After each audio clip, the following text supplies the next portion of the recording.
We're at BeechCreek Timber.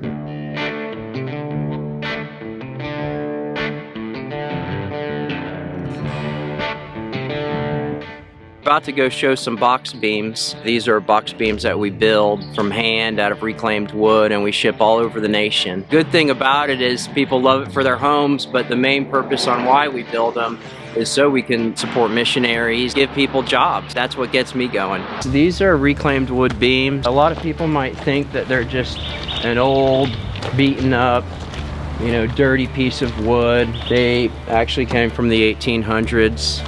From barns in Pennsylvania, Ohio, Michigan. They were cut by hand with axe. So you can see the axe marks there. A lot of these were cut by Amish people, and they're imperfect.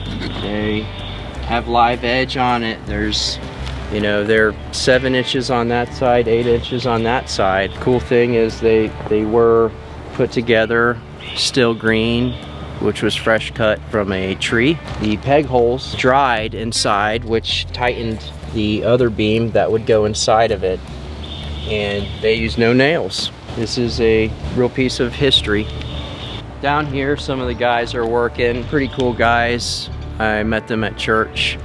They're college students, so they're trying to make a way in life right now, and we're getting to teach them some carpentry. I met Jacob because I put in the church messages, hey, I need help working. He said, okay, I want to work. He has really been willing to learn how to do woodworking and plane and sand mantles, and we've had great conversations just here down at the pole barn, getting connect, talk about life and stuff, and I'm glad that he can come to work every day and run this planer. All right, the real story behind BeechCreek Timber. We were both led a very troublesome youth, using drugs and getting high and all that stuff. Both went through a rehab program. We're separated for years. Doing woodworking kind of brought us back together. Called me up one day out of nowhere. It was like, hey, there's this barn down the street from my house and they're gonna bulldoze the whole thing. We can go in and get it whatever wood we want. So we did that, built some furniture out of it, some custom stuff for restaurants and stuff like that.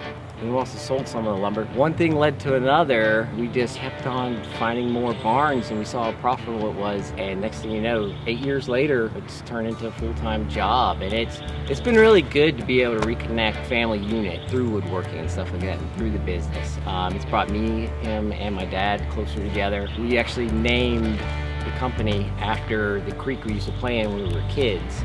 It's real sentimental. It feels really good, and it wasn't our first choice of names, but it turned out all right.